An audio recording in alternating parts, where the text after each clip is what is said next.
नमस्कार दोस्तों, सुनी सुनाई कहानी एच.के. जैन की जवानी में आपका हार्दिक स्वागत है।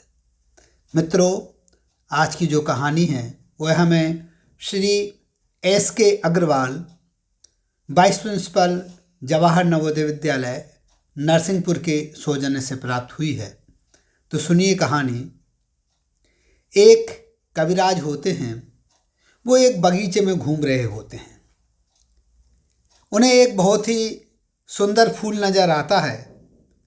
वह उसके पास खड़े हो जाते हैं और बातें करने लगते हैं। वह कहते हैं, हे प्रिय, तुम कितने सुंदर हो, लेकिन मुझे इस बात का दुख है कि तुम्हारी यह सुंदरता, तुम्हारी यह सुगंध केवल कुछ दिनों की ही है। 2-4 दिन में तुम्हारा जीवन समाप्त हो जाएगा। थोड़ी देर बाद एक तितली आती है। वो तितली उस फूल के ऊपर मड़नाने लगती है, रसास्वादन करती है और उड़ करके चली जाती है। उसके बाद एक भौंरा आता है। भौंरा भी बैठता है, गुनगुनाता है, रसास्वादन करता है, वो भी चला जाता है। थोड़ी देर बाद एक मधुमक्खी आती है।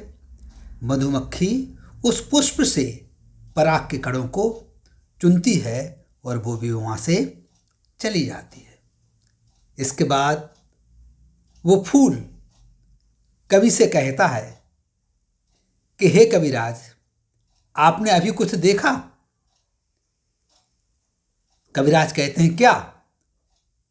तो फूल कहता है कि अभी मेरे पास तितली भी आई, भौंरा भी आया और मधुमक्खी भी आई।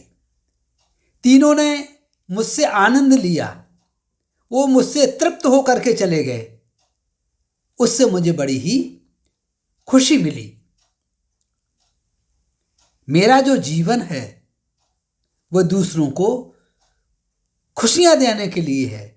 मुझे इस बात का गम नहीं है कि मेरा जीवन छोटा है, लेकिन मैं चाहता हूं कि जितना भी मेरा जीवन है उसमें मैं दूसरों को खुशियां बांट सकूं।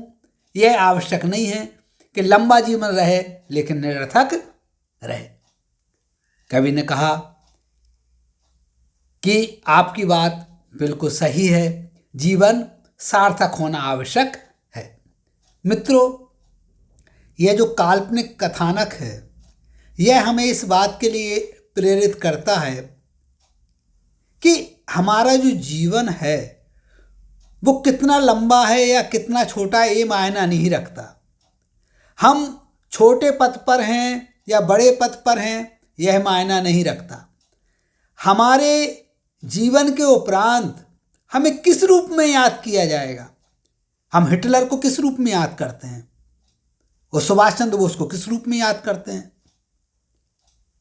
तो असली बात एक यही है कि यदि हम दूसरों को खुशियां दे रहे हैं, परोपकार की भावना अपने मन में रख रहे हैं, तो हमारा जीवन सार्थक है।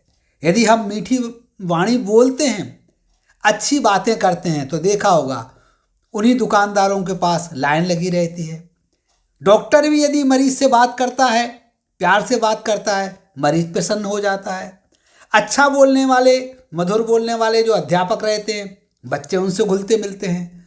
तो ये जीवन के कुछ ऐसे तत्व हैं जो हमें ये सिखाते हैं कि हमें अपने जीवन में मधुरता रखनी चाहिए, और जब हम मधुरता रखेंगे तो निश्चित ही हमारे साथ दूसरों का जीवन भी प्रसन्न रहेगा।